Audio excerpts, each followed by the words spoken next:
battle throughout training camp, and now 3 games into the season, Ohio State still hasn't definitively settled on a full-time starting quarterback. Apparently, Urban Meyer doesn't think Cardale Jones or JT Barrett have done enough to earn that distinction. Stephen A., what should Urban Meyer do here? Keep Cardale Jones in the lineup. That's all. It's just that simple to me. Yeah, he wasn't that impressive. He went 4-9 through 2 interceptions. We understand that, but the entire team looked ill-prepared to play football Saturday against Northern Illinois. Let's just call it what it is. I think this particular struggle was on Urban Meyer. Urban Meyer, we know to be an exceptional coach, a great coach, champion multiple times over. We know what this man's resume entails, but I thought Saturday afternoon's performance, this team didn't seem as prepared as I'm accustomed to seeing his teams be. JT Barrett can play. We all know that JT Barrett had a sensational season prior to going down before Cardale Jones ended up coming in and shellacking Wisconsin in the Big Ten championship game, and then the national semifinal. They obviously won before beating Oregon for the national championship. They beat Alabama in the national semifinal. Cardale Jones was the quarterback for all 3 of those games. And coming into this season, we know they intend for this to be his last. And then JT Barrett could come in there and take over the helm then. It's a good problem to have. If he's playing like garbage, you pull him out and you put JT Barrett in like you're doing now. But I don't think you change the formula. Cardale Jones needs to stay the starting quarterback for the Ohio State Buckeyes. I don't like your formula. Why is that? If he plays like garbage, you yank him. That's all. Okay, so that's anybody. I feel that way about anybody, pro or college. I'm putting Saturday on Urban Meyer for a very different reason than you are. Please. You want to talk about a quick hook? He yanked Cardale Jones, and we both agree that Cardale should be the starter. He yanked him in the second quarter after he'd thrown 9 passes, which included obviously 2 interceptions against Northern Illinois at home. You cannot do that to a quarterback. It's the hardest position, as I think you would agree with me, to play in all of sports. Confidence is the utmost of the requirements, and you can't look over your shoulder thinking that your head coach is going to yank you in favor of somebody who has had a whole lot of success playing that position last year for your football team for an extended period of time in JT Barrett. So you have to, with conviction, go with one or the other. And if he plays like garbage into the second quarter, you have to let him play his way out of the garbage. Because I'm here to say that game ended up 20-13. If he had stuck with Cardale, I think Cardale would have figured it out and they would have won much. It would have been 30-13. Well, my retort to that, Skip Bayless, would be this. If JT Barrett would have started quarterback instead of Cardale Jones, and he did the same thing, then Urban Meyer would have yanked him for Cardale Jones. The reason being is that the way this situation is structured at this particular moment in time, Urban Meyer had a very unique and great problem to have. Braxton Miller is a Heisman candidate. He goes down. JT Barrett comes in. He's playing lights out. Then he goes down. Then Cardale Jones comes in and he handles his business and delivers a national championship. Then they turn around after all of that. Okay, and what happens? What transpires? You got all 3 wanting to come back this year, and Braxton Miller is willing to play wide receiver. And so when you look at it from that perspective, it's clearly obvious. It's obvious and clear that Urban Meyer knows what the situation is, and so do the quarterbacks. There's no definitive one guy that you're going to leave in there no matter what. It's not because you just lost confidence in him. It's because you believe in both that much. So when one is having a relatively bad day, you can bring in the next guy because you have no doubt that they're going to be able to produce. This is not an ordinary quarterback situation. Okay, but you can't play musical quarterbacks with those two. What I'm saying to you is that Urban Meyer clearly walked into this season with that idea in mind, and they all knew that was going to be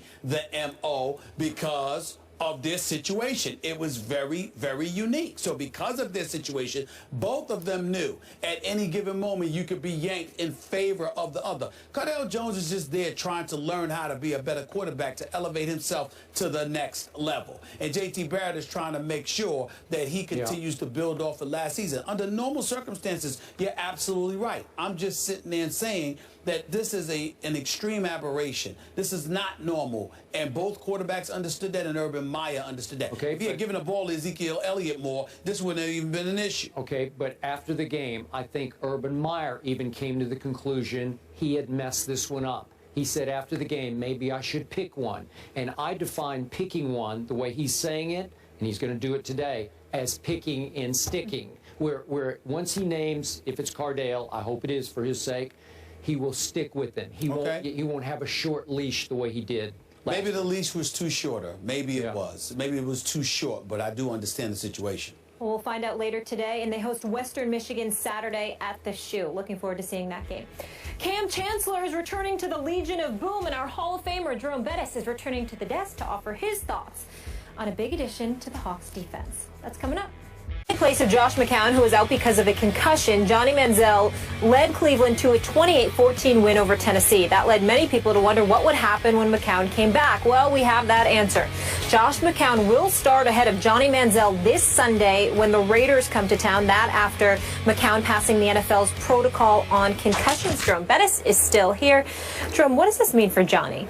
Actually, you may think I'm crazy. I think this is great for Johnny. Everybody's saying, oh, man, you know, Johnny's going back to a backup. You have to understand part of this could be a test. They want to see how are you going to respond, okay, because you're this new Johnny Manziel. How are you going to respond going back to the number 2 position after you had a good game? That's part of it, one, okay? Can he be this veteran guy that he's claiming to be now, okay, and not this young, immature football player that he's once been? So now that's part of the process, but the other part is he's still developing as a quarterback. So now what you see that the things that you've given him in the offseason, they're paying off. They're working. So let's continue to develop him, continue to work with him. He doesn't know all of the nuances of the NFL, of the quarterback position. So now you're giving him a chance, and he's watching it, and now he's going to be a lot more invested in what's going on because he had an opportunity to play, and now he's going to make sure he's ready because he understands that he's a play away, and it gives the public an opportunity to now, like Johnny Manziel again. Because right now in Cleveland, no one really likes Johnny Manziel. So now you get this good game out of him. Now the public goes into his favor. And the biggest part of all of this is Johnny Manziel's confidence. Now you get his confidence at a sky high. You take him off the field. You put him back in a learning situation. And now he's going to soak up and want to learn more because he thinks inside, you know what? I'm ready. I know I can do this. That winning is contagious. Because at the end of last season, he said some things about, well, if I can't get better, if I can't do it, I need to find something else to do.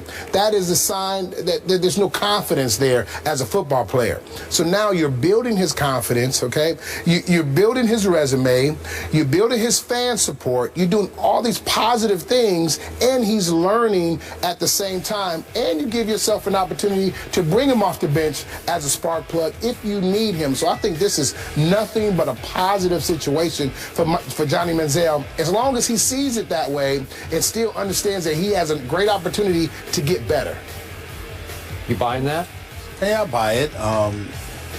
He has to see it as an opportunity to get better. I think he will, because I think the presence of McCown helps that. If you had a quarterback that wasn't willing to help you, that was experienced enough and wasn't willing to share those experiences with you and help guide you to elevate you, that would be different. But the fact that you're playing behind a quarterback that's willing to do that for you, I think goes a long way to facilitating Johnny Manziel's growth. And I think as long as he sees that, he's willing to learn. Because I think that, you got to remember, this would be far more difficult for him if it was the Johnny Manziel straight out of Texas A&M, who never played in the NFL, who believed he was it and who was this guy. But the fact that he struggled the way that he struggled last year, went through what he went through, plus had the off-season or off-the-field issues that he had, I think that that's humbled him to a point where somebody is gracious from just from a human perspective as Josh McCown is. I think that helps Johnny Manziel immensely. But Jerome, back to your point about how nobody in Cleveland likes Johnny right now. I think if you left this to a fan vote, Johnny would win the starting job against the Oakland Raiders this Sunday. You disagree with that? No, I believe he possibly would, but you know that's that one game, we love you, and then you have a bad game, and then you go back to the bottom of the heap. Look, do I think this current regime featuring Mike Pettin and Ray Farmer, do I think that they believe they have a little better chance to beat the Oakland Raiders with Josh McCown than Johnny Manziel? I believe that. I believe they would like Josh to play every game from here on out through the rest of this year because they think Josh could save their jobs better than Johnny could save their jobs at this point in Johnny's growth. I said this to start the show, and I'm going to stick by it. On draft night, Patton and Farmer were not remotely on board with even drafting Johnny Manziel. So when the owner overrules you and the quarterback coach is on your side, he's no longer there. He's been replaced. It's a bad situation from jump because you're with two guys who are the two primary football decision makers who do not believe in you and your very unusual skill set. And as I always say, you either gulp the Johnny Kool-Aid or you're going to spit it out because it's going to have a bitter taste to you because it is completely unconventional.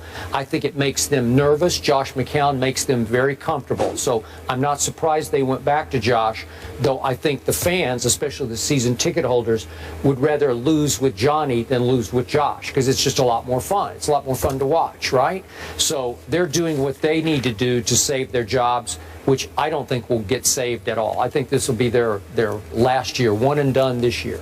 So do you think, let me ask you this question, do you think it's beneficial for Johnny Manziel to go back to the backup role? Like I said, earlier, I think it's a benefit, big benefit to him as the backup right now. The only reason I can see some positive there is this is the worst supporting cast offensively in the National Football League. No joke. Yeah. Isaiah Crowell, really? I mean, seriously? He did average more than 4 yards a carry, though. He's okay, but he's not Jerome Bettis, right? Yeah. He's not Emmitt Smith. There's no difference maker. I like Travis Benjamin a lot. He can fly, but he is not a difference-making receiver, and he's the best of the bunch. The rest of them are all undrafted, unnameable type receivers. And your offensive line has a great left tackle, and the rest of them are turnstiles all down the line. So you're going to be running for your life, and God bless Josh McCown because, well, you saw what he did. He vaults into the end zone, helicopters into the end zone, and got concussed. He's just trying to score, just trying to survive. They're all trying to survive. I hope Johnny winds up somewhere else. That's just me, because I think this is an unwinnable situation in Cleveland. All I know is if Josh struggles on Sunday against the Raiders, we'll be hearing the Johnny chants. Oh, yeah. The backup quarterback quickly becomes the favorite. And you know what? The Raiders are no joke to me. They're going to cause problems for everybody I they wanted play. to mention that. I'm surprised. I'm pleasantly surprised at what I'm seeing from the Raiders. They don't seem as pathetic as after the first game, everybody kind of ripped him. Derek Carr was taken in the draft later than Johnny Manziel. He was. Let's see what he does. Let's see what Amari Cooper does. Yep. And some of those guys on defense, some really great pieces. Yeah. More First Take after the break. Keep it here.